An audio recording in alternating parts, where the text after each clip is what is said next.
आजकल तुम्हारी खामोशी देखकर लगता है कि मेरी बात सच निकली। कौन सी बात भाभी? वही सोनू की माँ और एहसान वाली। पूछा तुमने एहसान से? जी भाभी, मैंने पूछा था, पर वैसा नहीं है जैसा आपको लग रहा है। जवानी के किस्से जवानी के साथ खत्म हो जाते हैं। एहसान से तो खुद चला नहीं जाता, अल्लाह अल्लाह करके चल रहे हैं। उस उम्र में चक्कर क्या चलाएंगे? अरे तुम नहीं जानती ऐसी औरतों को, बसे बसाए घर उजाड़ देती हैं। दुनिया देखी है मैंने। मानो मेरी इस पखेड़े में ना पड़ो। आपने दुनिया देखी होगी भाभी, लेकिन कल मैंने वो औरत देखी है। भाभी, मुद्दत के बाद ना, किसी से मिलने के बाद दिल को वाकई खुशी हुई है। मुझे तो डर था कि जो आप कह रही हैं कहीं सच ना निकले, लेकिन उससे मिलने के बाद अब दिल कहता है कि काश सच ही होता। काश एहसान का उससे वाकई कोई रिश्ता बन जाए। भाभी, अब ऐसी औरतें नहीं बनती। अच्छा, अगर ऐसी बात है तो तुम क्यों नाराज हो एहसान से? आज भी वो अपना टिफिन खुद ही लेकर जा रहा था। कोई ऐसी हमारी थोड़ी सी नाराजगी चल रही है। किस बात पे? छोड़े ना भाभी, मियाँ बीवी की बात है, बताते शर्म आती।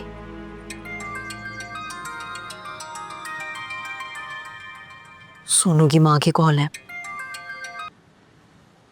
अस्सलाम वालेकुम जी। जी अल्लाह का करम है।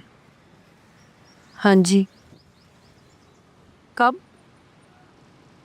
नहीं नहीं, कोई मसला नहीं है, मैं घंटे तक आ जाती हूँ। ठीक है, अल्लाह हाफिज। वो बुला रही हैं, सुनहरे के पास जा रही हैं, कह रही हैं तुम भी आ जाओ। भाभी मैं घंटे तक आती हूँ। हाँ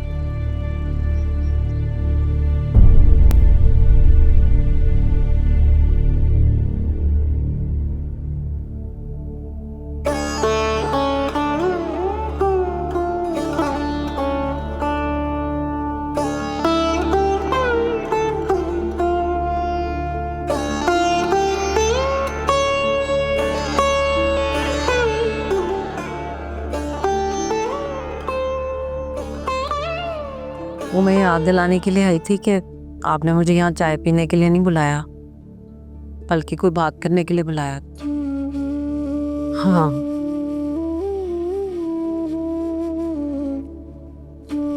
चाय बाद में पी लेंगे, पहले एहसान का दिया हुआ जहर तो पी लें। इधर आओ, बैठो। दिल में जो कुछ भी है ना, बगैर उलझे मुझे बता दो। शौकत एक अच्छा इंसान था। उसका दिल उससे भी ज्यादा खूबसूरत था। उसके दोनों हाथों की उंगलियां भी बहुत खूबसूरत थी। पर जब वो हारमोनियम पे चलती थी ना, तो और ज्यादा हसीन हो जाती थी।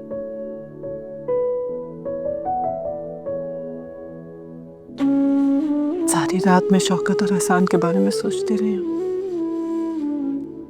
दिल में ये भी ख्याल आया कि एहसान को माफ कर दूं,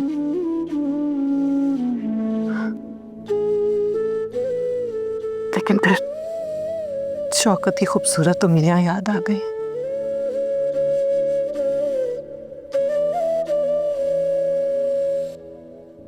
सीधे हाथ की सारी उंगलियां टूटी हुई थी।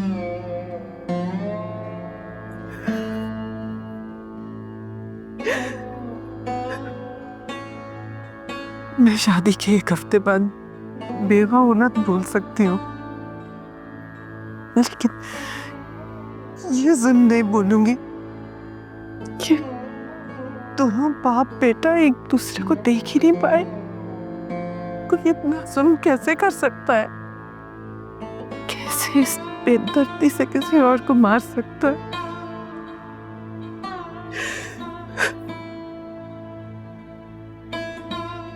मैं एहसान को कभी नहीं माफ कर सकती। मैं ना, बाकी शौकत जाने, एहसान जाने और खुदा जाने। तो उस पे पर्चा कटवा दो, थाने लेके जाओ, अदालत लेके जाओ। मैं तुम्हें ज़बान देती हूँ, मैं उसके पीछे नहीं आऊंगी। इतने सालों बाद पुलिस वाले क्या कर लेंगे?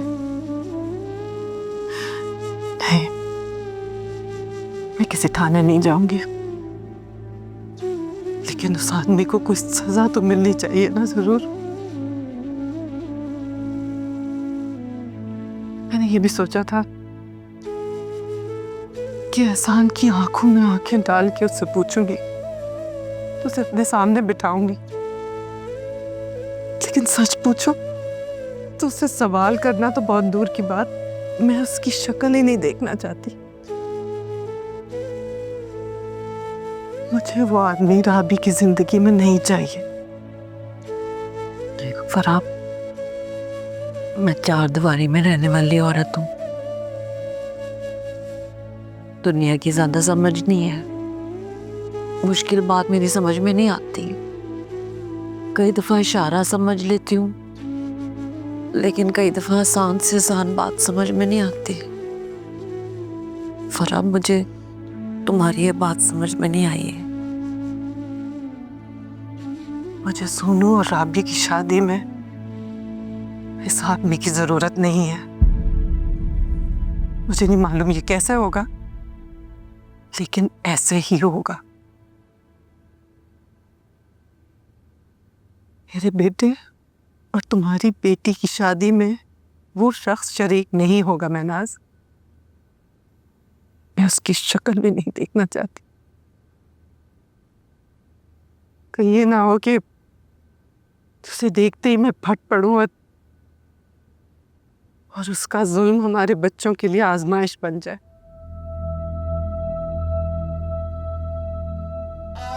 अगर राबी उससे उसके घर में मिलना चाहती है तो मुझे कोई एतराज नहीं है। जो हो चुका उसका तो मैं कुछ नहीं कर सकती, लेकिन जो आगे होने जा रहा है उस खतरे को तो मैं रोक सकती हूँ ना।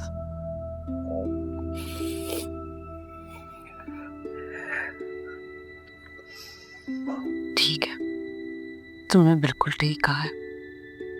मैं तुम्हारे हर फैसले में तुम्हारे साथ खड़ी। तुम देखना, तुम मेरे माथे पे कभी पशेमानी नहीं देखोगे। मैं तो डर गई थी कि तुम हमारे बच्चों के रिश्ते से इनकार ना कर दो, पर तुमने ऐसा नहीं किया। अल्लाह तुम्हारा भला करेगा। मैं चाय बना के लेकर आती हूँ। चाय की बड़ी तलब हो रही है मुझे। हाँ।